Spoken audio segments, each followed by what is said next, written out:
Specialty Stories, session number 129.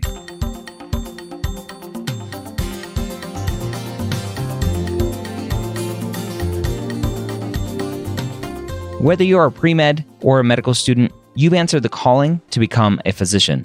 Soon you'll have to start deciding what type of medicine you'll want to practice. This podcast will tell you the stories of specialists from every field to give you the information to make sure you make the most informed decision possible when it comes to choosing your specialty.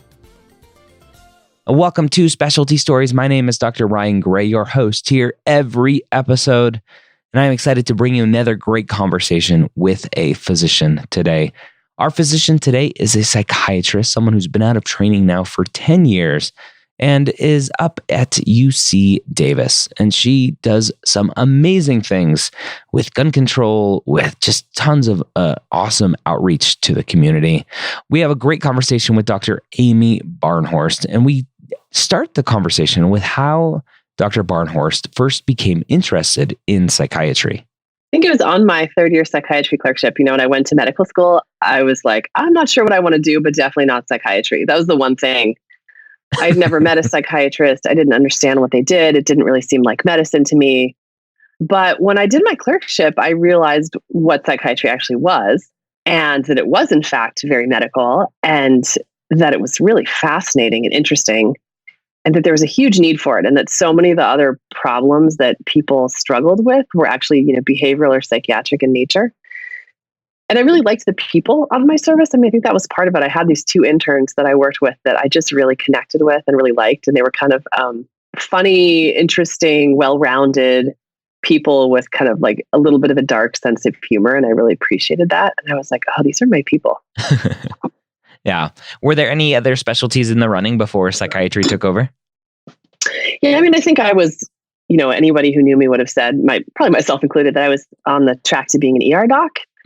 I was like a rock climber. I did a lot of wilderness first aid. I used to teach mountaineering courses in Colorado, and I was a surfer. I did a lot of outdoor stuff, and that's just kind of the lifestyle corollary for ER docs. But I think it also speaks to this sort of like ADHD, jumping around, like really distractible, can do a lot of things at once, but like don't like to focus on something for a long period of time. I operate best in an emergency, whether it's like if I have a paper due or whatever. I do best if it's like very last minute. Yeah. I like a little bit of adrenaline to just kind of keep me interested. And so I think the ER lifestyle and practice was a really good fit for me. I also thought a lot about going into family practice because I was really interested in public health and preventative care. Mm-hmm. And actually before I went to medical school, when I really knew absolutely nothing, I thought that I wanted to be an epidemiologist and an infectious disease doctor. And I wanted to study hemorrhagic fevers. Interesting. So kind of all over the place. Yeah. Yeah. And I don't know, I didn't look at your bio to see when you were in school or anything. So I don't know your age, but I'm guessing it was right around the time like the movie Contagion came out. That was that was a while ago, which is obviously back in the news again. Yeah. And it was really this book called The Coming Plague that I read in the late 90s when I was living in Boulder doing my prereqs. And it goes chapter by chapter with a bunch of different infectious diseases like Ebola and HIV. And it talks about, what really got me was how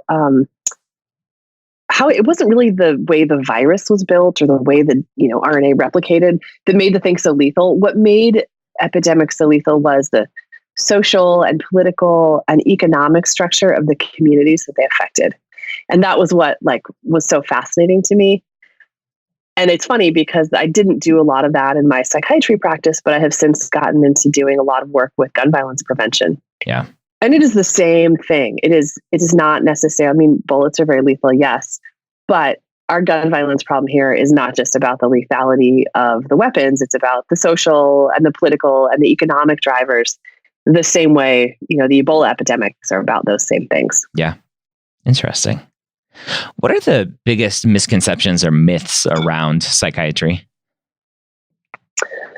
I think the ones that I had going in are pretty common, like that it's, psychiatrists are just mostly bearded old men who wear tweed coats with elbow patches and they sit in a chair while their patients talk. And every, 10 or 15 minutes, they say, Tell me more. Tell me more about that. Tell me more. And like, why did I need to go to medical school to do that? But I think what people don't realize, or what I at least didn't realize, is the incredible variety of practice settings that are available to us. So, you can work in the emergency department, seeing people in acute crises, putting people on holds, dealing with a lot of methamphetamine and PCP intoxication. You can see people in a psychotherapy clinic where actually you do need some training to know when to say, tell me more about that. You can work in an inpatient psychiatric hospital, treating people with serious chronic mental illness. You can work in a jail. You can work in an outpatient medication management clinic. I mean, it's like every other specialty has its own, is it hospital based? Is it shift work? Is it clinic schedule? Psychiatry has all of the possibilities in one specialty. Yeah. What, as you were going through this process, trying to figure it out and becoming a psychiatrist, when you were kind of going down that path, did you get any pushback from people around you saying, well, like, why are you going to go into psychiatry? Because I hear that a lot from students, like, well, it's kind of the same misconceptions you had, like psychiatry is not medicine, but getting that pushback from outside yourself. No, I don't think I did, because, none of my family is in medicine and none of my friends were in medicine. And so nobody knew enough to say one way or the other. I did have one of my best friends in the world who's known me forever and knows that, I think she and I both struggle with perfectionist tendencies and kind of could be really high achieving if we wanted to. We have a lot of, potential and privilege to do what it is we want to do. And when I told her that I was going into psychiatry, she did say to me, she said, "Good job not becoming a surgeon." Yeah. And I really felt that. I was like, thank you for appreciating that. Because there is that pull, right? Like when you tell people you're a surgeon, they're like, wow. And when you tell people you're a psychiatrist, they're like, ugh.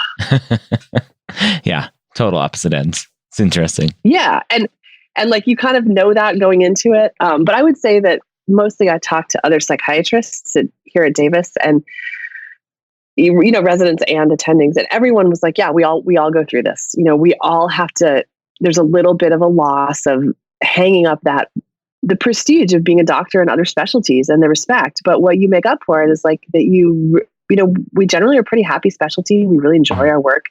The work we do, I feel like, is so necessary and so meaningful, not just to our patients, but to other specialties too. I mean, they really heavily rely on us for consultations and referrals. And in preventative care, psychiatric interventions and behavioral interventions are so important. So, once you can kind of get over the slight ego hit, it's really worth it. And that's what I heard from everybody who was practicing. Yeah. Interesting. What traits do you think lead to someone being a great psychiatrist? I think it really varies because there's so many specialties and like different areas of practice within psychiatry that for me, I have a lot of personality traits of an ER doc, where I like a little bit of adrenaline. I like chaos. I like showing up at work and having no idea what's coming. I don't mind being really busy, but I also, like my work to be confined to shifts when possible. And so I work really well in a crisis unit or doing psychiatric consults in an ER. And that's what I do a lot of my work as. Other psychiatrists are very meticulous. They're very detail oriented. They like to make personal connections, move really slowly, get to know their patients and their families. And those kinds of people do really well in outpatient clinics where they have a lot more time with folks and things aren't quite as acute.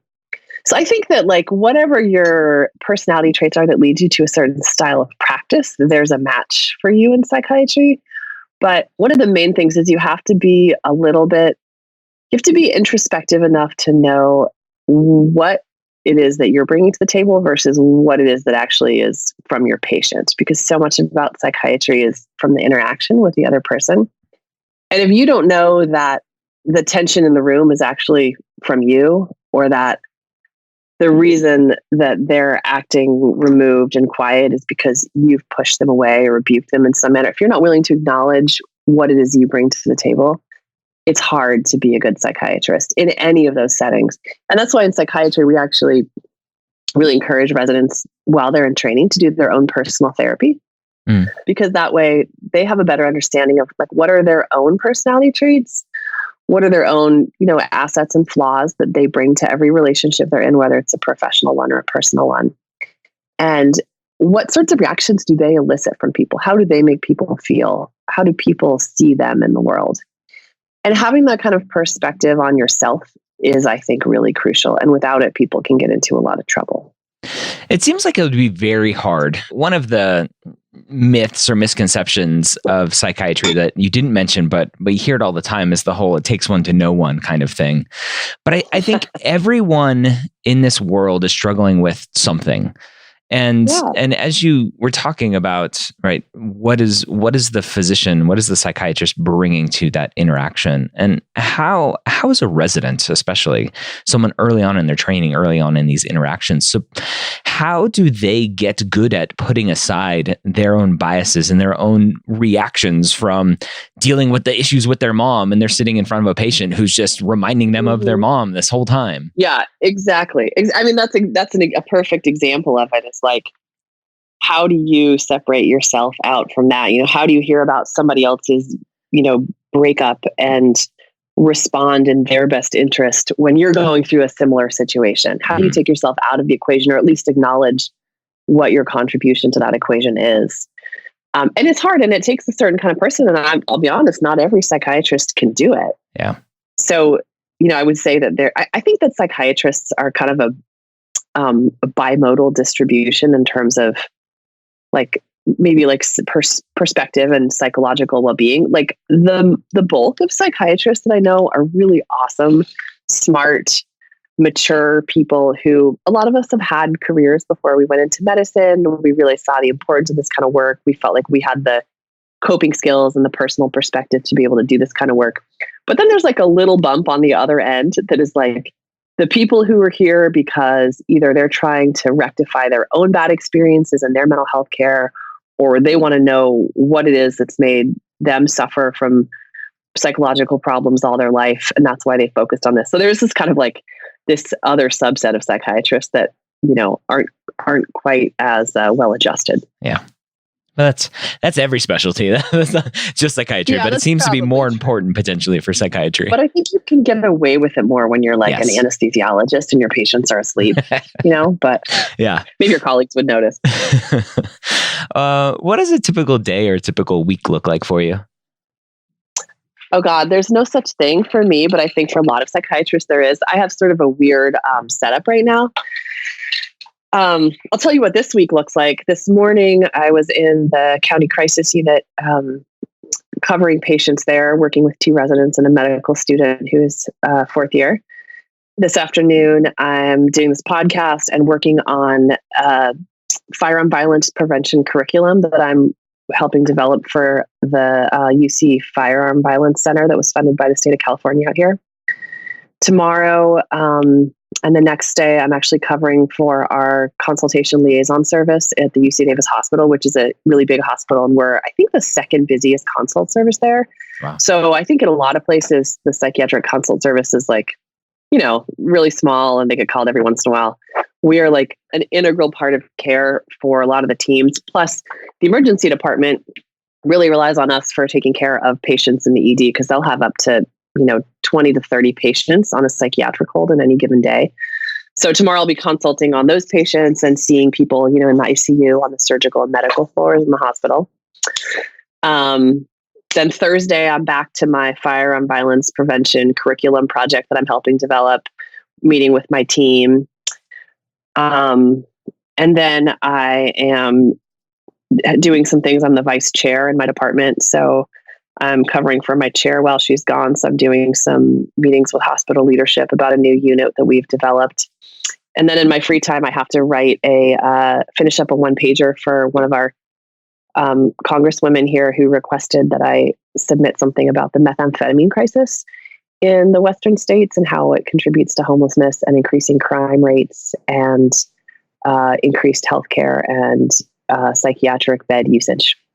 So that she can think about how to formulate legislation from that. Wow. So that's my week. It's like all over the place. Lots of stuff going on. Yeah. Yeah. Speaking about your ADHD, right? It's just all over the place. Yeah. That's awesome. What does call look like for you?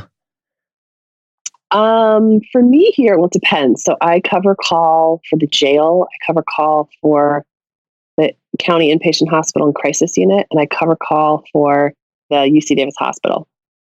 All of those, when I cover call, if it's a weekend, involve me going in and seeing patients. But depending on the site, that takes me from like 1 hour to 8 hours on a Saturday or Sunday. And then covering the pager overnight.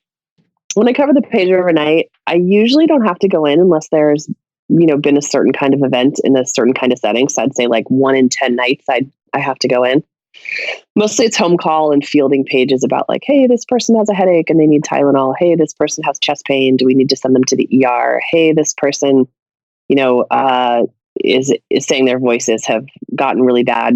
Do you have any medications you can recommend? Do you feel like you have enough time for life outside of the hospital? I do, because I am very adamant about making that kind of time. I have 2 kids. I had 2 kids when I was a medical student. So I learned very early on that I needed to cut things out if I was going to survive. Hence the comment about good job not becoming a surgeon. Yes. So I am really particular about what projects I take on, what I say yes to, what I give 100% to, and what I give, 75, 80% to, and call it good. Yeah. What I say no to. Good. But it is a constant process of weeding and culling. And, it's like your lawn. Like if you don't weed out stuff for a month, you slack off, it's just going to get overrun with things that you didn't want in there. And so it's a very active, deliberate process of looking at what you've taken on and saying, do I want to be doing this? Does it bring me joy? Do I want to be working with these people? Is this something that is in line with my personal or career goals? And do I feel like this is like contributing meaning into the world? And is there somebody else who could do this instead of me? Yeah. Yeah, I think as a society, we're very bad about the intentionality of what you're describing. Mm-hmm. And we just kind of we let life happen instead of really figuring out what we want. Yeah.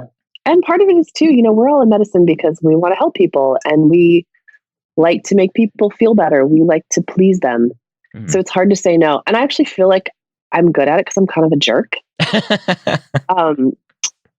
You have to be. And I feel bad for nice people. It must be really hard. Yeah. Yeah. The people pleasers. Mm-hmm. Yeah. That's good. It's a good trait to have. Yeah. What does the path look like to become a psychiatrist? So, full disclosure, I went to UC Davis Medical School and I did my training here. And then I left for like 3 months and then I came back and joined the faculty. So I don't have a lot of perspective on other places. But I think we're pretty similar to other places. So you complete medical school. I know for me, my 4th year, I had a lot of elective time. And what I really tried to do was do electives and things that would be relevant for me as a practicing psychiatrist, but I may not have as much training as I wanted. So I actually elected to do 2 months in the emergency room because I knew that I was going to be working some kind of emergency or crisis psychiatry. And I was going to be seeing people with hypertension and chest pain and those kinds of things. I did an extra neurology. I took an EKG reading course because a lot of our medications have cardiac implications. And then intern year is 6 months medicine, 6 months psychiatry and neurology. So depending on how your program breaks it up, you may be spending between 2 to 4 or 5 months doing inpatient medicine. Mm-hmm. I think my program, I did 2 months of inpatient medicine, maybe 2 months of outpatient and a couple months of neurology, one of which was inpatient. And I would say in general, around here, the view was that psychiatry residents hated their internal medicine inpatient months. And the internal medicine inpatient people were, they felt about the same about us because we were not there to manage people's electrolytes. We didn't love it. And it just wasn't what we were born to do. Yeah. I actually loved my inpatient medicine months. And sometimes I fantasize about going back and being an intern on the wards with all my little lists and running around. It felt so productive and empowered. And I got to do all this stuff, and there was so much learning, and I was like really taking care of patients. And then, in your psychiatry months, we did a lot of consult liaison and other things in the hospital that were more psychiatrically oriented. Then for us, second year, we are almost entirely working in the county system. So the county crisis unit, the county inpatient hospital, the county jail, and some county outpatient clinics. We have a really strong community psychiatry program here because we have this unique relationship with the county where a lot of their mental health facilities, they staff with UC Davis doctors, even though everyone else who works there is in the county. And it's a really great way to just to work with an underserved population that has a lot of serious pathology. And the third year is an outpatient year where you see patients in the clinic, you do medication management, you get a lot of really good psychotherapy training. So you learn how to say, tell me more about that at just the right time. And then fourth year is a lot of elective time. So actually, if you wanted to be like, for example, a child psychiatrist, that's a 2-year fellowship on top of the 4 years of regular residency training. But you can start those 2 years. It's like the first one can be your year-long elective of your fourth year. Oh, wow. So you can do what's called fast tracking and get the whole package done in 5 years. That's kind of cool. Yeah. What other opportunities are there for fellowship? So there's a PSM, psychosomatic medicine, or consult liaison fellowships where you learn a lot about just being a consultant in the hospital for other teams, how to manage difficult patients in the hospital, how to make decisions about things like capacity to make medical choices, a much more medically focused subspecialty. There's child again. There's forensic, which is really interesting. I've thought about doing a forensic fellowship on and off for a long time. It's the interface between psychiatry and the law. So everything from doing evaluations to determine if people are incompetent to stand trial due to a mental illness, or if they're not guilty by reason of insanity, to working in jails, working in prisons. And then also even some civil stuff, like a lot of the firearms work I do involves mental health law. So it would be helpful for me to have more of a forensic background, and a lot of the other psychiatrists I work with on firearm violence prevention and legislation have a forensic background. So they have like a better understanding of things like constitutional law than I probably do. Yeah. What do you know now that you wish you knew before going into psychiatry? That's a hard one. I'm sure a lot of things, but I'm not even acutely aware of like what my deficits are at this point. Yeah. Yeah, that's okay. What do you like the most about being a psychiatrist? I love the variety. I mean, I love that I have this week where I am doing, policy work on methamphetamine and curriculum and educational work on firearms and clinical work in a medical hospital and a crisis unit. And I'll be down at the jail next weekend. And I get to be all over the place. And I really enjoy that. And I think some people really love having an office that they go to every day and see patients every, hour on the hour. But I love that if I decided I really wanted to be back in the medical hospital, I could go do consult liaison work. And if I decided that I wanted to just do evaluations and reports, I could do a forensic fellowship. And if I decided that I wanted to be an inpatient doc, I could, work in a hospital every day and run an inpatient team. There's just so much variety and there's so much need. I could probably, I feel like as a psychiatrist, you can move almost anywhere in the country and get a job. There's no area that's saying like, yeah, we just have too many mental health providers right now. That doesn't happen. Yeah. Yeah. What do you like the least? Sometimes I feel like and this is probably more of a personal problem than one that applies to my whole profession, but I'm so scattered in what I do that I know a little bit about a lot of things, many of which are arguably not even that medical. And I've lost information about, how to handle basic medical problems. Like it's been a long time since I managed somebody's diabetes long-term or, worked somebody up for chest pain. And I do some of those things in the crisis unit because we don't have medical doctors there. So the psychiatrist provides that kind of care. But I do sometimes wish I had more practice with like basic medical skills and primary care. And I always wonder, if there's an emergency on the plane and I'm the only doctor there, am I even going to remember what to do? Or am I just going to be like asking the person about their mother? And I just don't raise my hand in those situations. Yeah, that's probably bad. Yeah. Let's talk about mental health stigma. I think a lot of students coming up, potentially listening to this, have struggled with their own issues. There are going to be some students who continue the stigma because they haven't been exposed to much mental health. How do we as a society start to help us realize that depression isn't just because the person's not trying hard enough, or whatever other stigmas are out there with mental health? Yeah, I mean, it's such a complicated issue because, there is a lot of stigma out there. And I also think that the stigma applies differently to these two groups that I like to think of, one of which is people with serious mental illness, and the other of which is people with psychological issues or lack of psychological wellness. And in terms of the people with serious mental illness, so people with schizophrenia, severe bipolar disorder, those folks represent a really small percentage of the population. And I think one of the weird things about it is that a lot of medical students, and this is true of me too, have never seen somebody like that. They've never met a person or spent time with a person who's in the throes of psychosis. And a surprising number of students come to rotate in, some of our really cute environments and really don't believe that mental illness exists. They don't think it's a thing.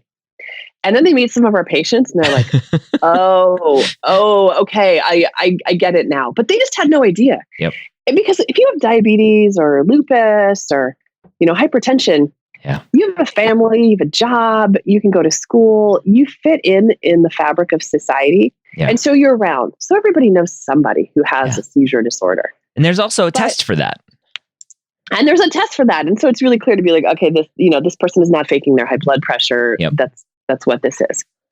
When you have schizophrenia, you kind of start to fall off the curve. Maybe you have trouble in school, you isolate from your friends move on, you drop out of school, you're getting isolated from your family, you stop coming to family events, maybe you get arrested or hospitalized, you lose your job, and you just kind of drift downward and out away from what everybody else is doing until you disappear. And it's not good for those people, but it's also hard for everybody else because we don't see what it's like to be them because they just fade away. Mm. And that's not to say they're gone, but they fade away from our sights. And so we're not thinking about oh yeah, gee, I wonder how, Brandon's depression is, the way we might wonder, hey, Brandon, how's your seizure disorder? Because we just don't see him. He doesn't come to class. He doesn't call. He doesn't come out with the group. And so it's easy for people who have never been around it to just sort of discount that it's really a thing and really a problem. And it is. It's a huge thing. And a lot of people suffer from it and don't have support and don't have resources. And then I think the other side of that is that people who aren't aware of what actual serious mental illness looks like, they confuse it with, mental unwellness. And that's not to diminish the struggles of people who have things like, social phobia, anxiety, mild depression. And I think it's great that of late, a lot of famous people have come out and talked about their struggles with, Taylor Swift talked about her struggle with eating disorders, or what was the woman from Star Wars? Carrie Fisher. Carrie Fisher talked about her struggle with bipolar disorder. Yeah. But for people who were otherwise really, they appear to be quite high functioning, I think it's helpful for them to say, hey, look, I may be famous and beautiful and rich and all these things that everybody wants to be, but I also have these struggles. I think it normalizes it. I think this is a really new trend of younger people being able to talk about this kind of stuff, being able to seek help because they've had role models in the media saying I too have this issue. Mm-hmm. So I think it's really great for people who are coming up into adulthood to be more open about their struggles with their emotions, with their difficult times, with, sadness or anxiety. But I also think paradoxically, it draws some tension away from what actual real mental illness is, because it's a much more serious thing. And the people who are struggling with, schizoaffective disorder are not the ones out there walking the red carpet and, looking wealthy and beautiful and saying every once in a while, I have this problem. They're the people who have really fallen off the curve of society and, lost their families, lost their homes, lost their jobs, lost their insurance. Mm. And it's a really different group of people. Yeah. Interesting. Thank you for sharing that. Do you see any major changes or breakthroughs coming to the field of psychiatry that someone should be aware of? I mean, I think people are trying to find stuff all the time. I think that one thing that's going to happen is that we are going to be moving more towards procedural psychiatry. So things like more electroconvulsive therapy, more transcranial magnetic stimulation, and who knows what else.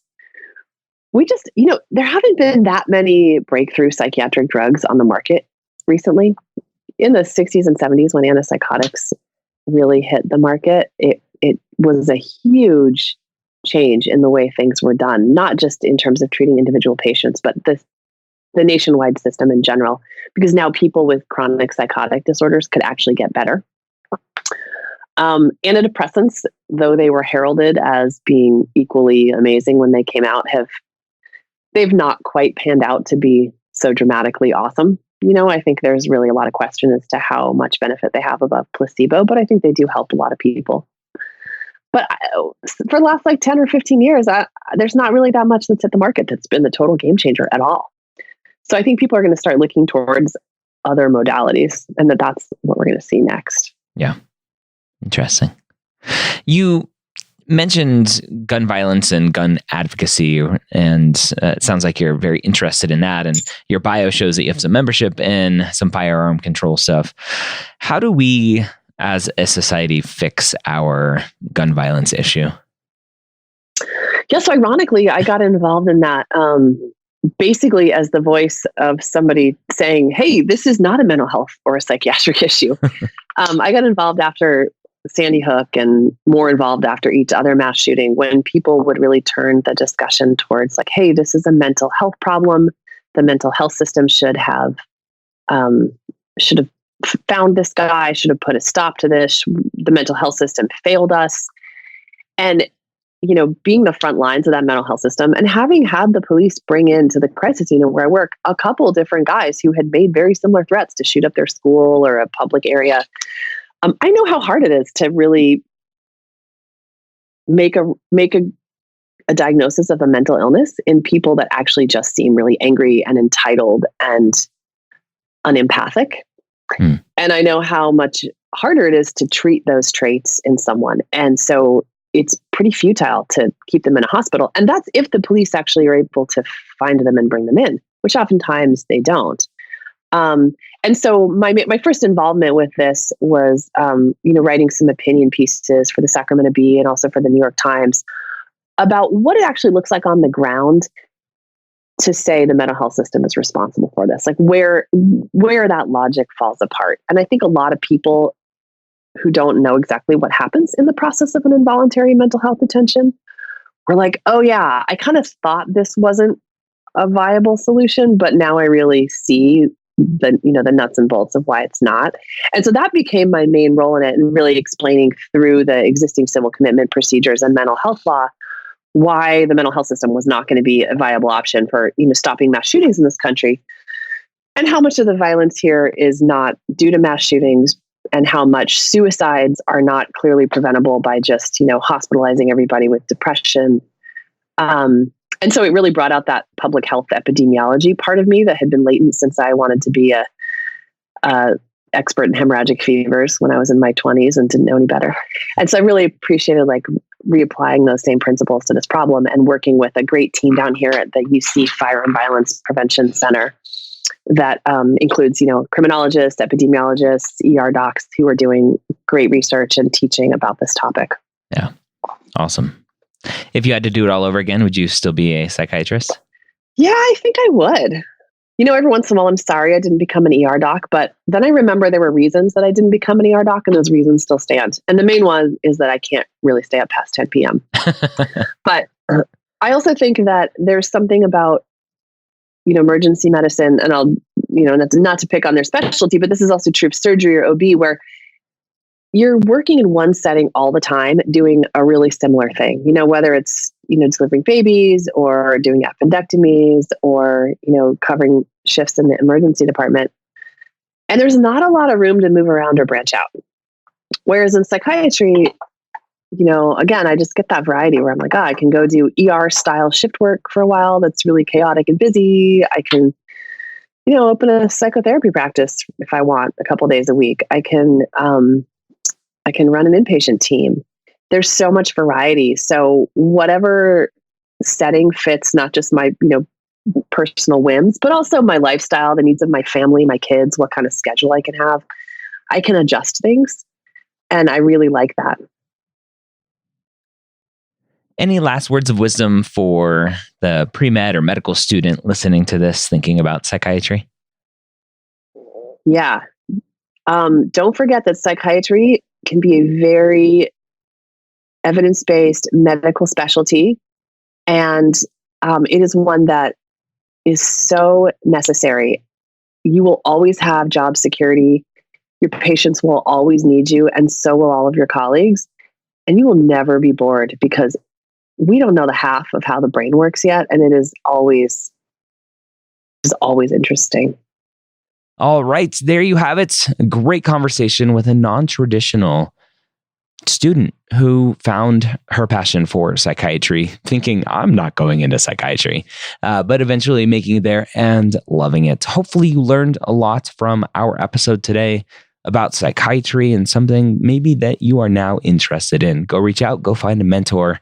Hopefully we'll help you on this journey. Next week is actually another great conversation with a psychiatrist, someone who actually runs a psychiatry residency program in Arizona. And we talk all about kind of, if you're interested in psychiatry, what you should be doing to match in a program. So hopefully you enjoyed our conversation today. Have a great week. We'll see you next time here on Specialty Stories.